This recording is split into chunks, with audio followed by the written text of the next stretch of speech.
crank it up. I'm Jim Price, and for this video, I'll be going over some of the smash-up puzzle solutions that I've been posting online in past weeks. This video is a bit delayed because my daughter's first birthday was last week, which was really stressful, but I had planned on having a monthly cadence for the past month's puzzles so that people have ample time to try to solve them, but eventually see the solution. This is me playing catch-up. So why am I doing this? Besides being a big fan of deduction, puzzles, and escape rooms in general, it's been a fun new way to interact with my various gaming communities and see how they think, while they learn how I think. When you do this for 4 years, a change of pace is really nice. And most people don't know this about me, but the bandit used to study criminology, so I'm basically a criminal. Plus, every time someone interacts with a puzzle, they earn a secret amount of community points that I use to incentivize me to post bonus videos, and the community is pretty close to the first one of those that will have new spoilers, so everybody wins in the end, except for me, who added a ton of work for myself. Let's start with the smash-up version of Wordle-rudia. Wordle-rudia is a game I created that's obviously based on Wordle, so if you play Wordle that helps, but the basic premise is that you're trying to guess a 5-letter word by guessing other 5-letter words. These words produce feedback in two forms. If you have the right letter in the right place, you get a green square. The right letter in the wrong place gets you a yellow square. In Wordle-rudia, I've chosen the words for you, and you have to use the pictures to guess what those words might be, and in this case, they're all smash-up cards. The key to Wordle-rudia is a few things: counting how many letters your initial guesses will give you, and looking for possible contradictions. So let's look at the first puzzle, which I tell you corresponds to smash-up. We see 4 cards, and I like to write down 2 possible words for each card and try various combinations. We see a kaiju card, but it could also be titan, because kaijus are synonymous with their titan. Both are 5 letters. We see the artwork for Favor of Hades, both of which are 5 letters, Favor and Hades. We see the art for Good Buddy, and Good Buddy is 5 letters, but so is truck. And finally, we see a titan, or rocks. Now, the rules state that all words are different, so we won't see 2 instances of titans. But is it one of those, or neither in something completely different?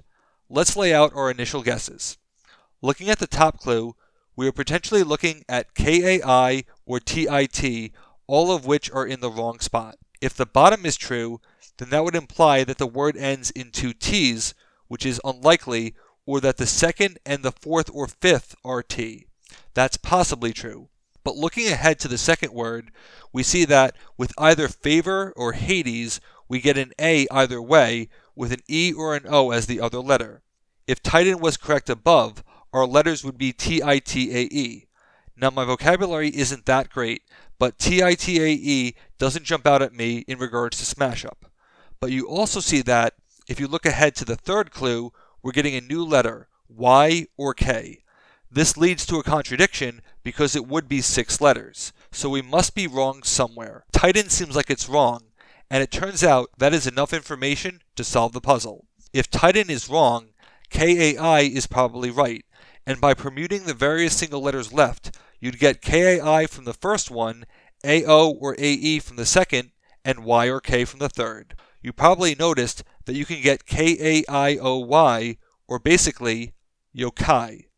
Truthfully, I try to design Wordle-rudia so that it's possible in 3 guesses whenever possible.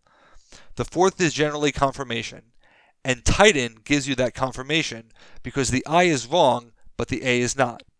So the final solution is yokai, which of course relates to smash-up because of yokai attack. Now let's move on to another puzzle, where I asked the audience if they could solve it, which is funny for reasons you'll see in a second.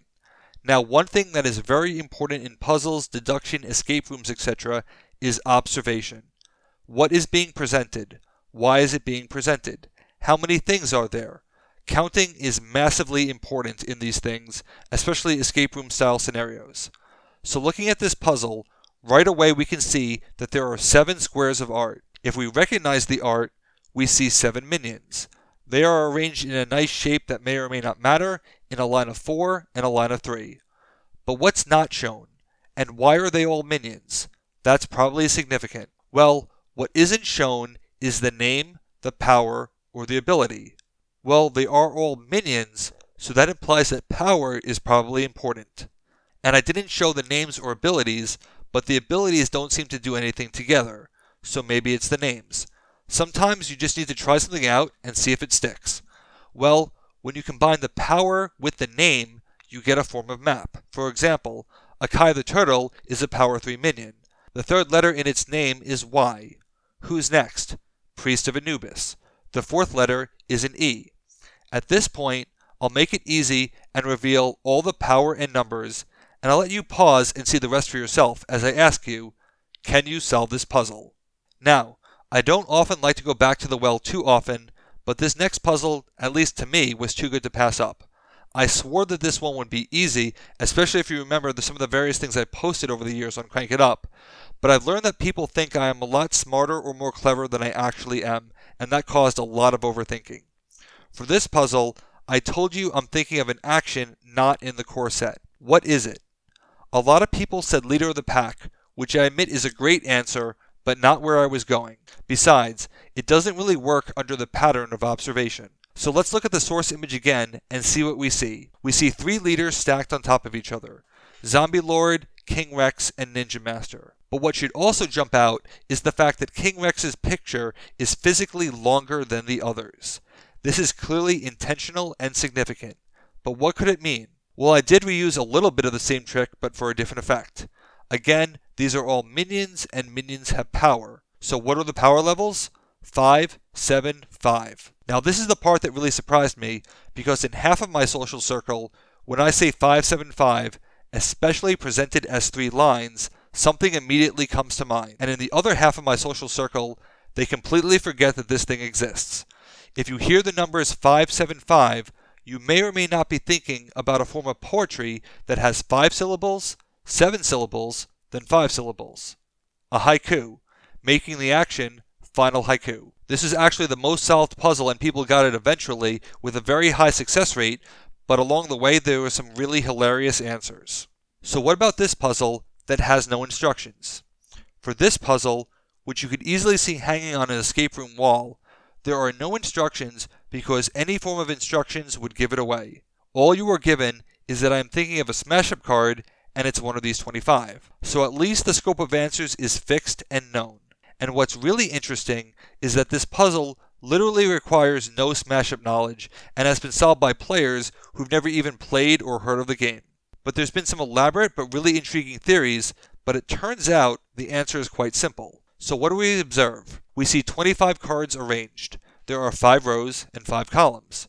Each row has a minion of power 1, 2, 3, 4, or 5 without repeating a number, and the same is true for each column. This feels like Sudoku, but it's also a grid. If there are 5 rows and 5 columns, let's number them from 1 to 5, like a spreadsheet, starting in the top left. Which number is in the right row and the right column? For example, Black Magic Hat is in row 1, but column 5. Mattersbot is column 2, but row 4. It turns out there is only one minion in the exact coordinates, and that's Librarian. The interesting thing about puzzles is that there can be a tendency to go in all sorts of crazy directions. Sometimes player will have extensive answers that make sense when you put it that way, but there's usually a simpler solution. Sometimes correctness is a matter of perspective. One of the reasons why I like escape rooms so much is that you get to try stuff out, and either the lock opens or it doesn't, giving you real-time feedback. You can't do that easily online, so I value having the chance to talk to people in real time as they message me, and I met a lot of people I've never met before in the process. I'm sorry about what that first puzzle did to you, Benjamin. I'm really excited about next Friday though, because it will be a reverse puzzle. I'll give you an image, but I'll tell you the solution, and the puzzle is to figure out why that is the particular solution. It's really interesting how you can use game assets in new ways that sometimes requires game knowledge and sometimes does not. Most of all, remember observation is everything. My primary weakness is that I'm very literal and intentional, so if a detail is included, it's probably important. Thanks for playing along. There are new puzzles on Facebook and Instagram every Friday, and the latter type never require outside information because obviously people are still learning, but at least you get to see the art. I'll do another video on those solutions later, but the success rate for them is extremely high because our players are disturbingly good at them. Until Friday, let's shut it down.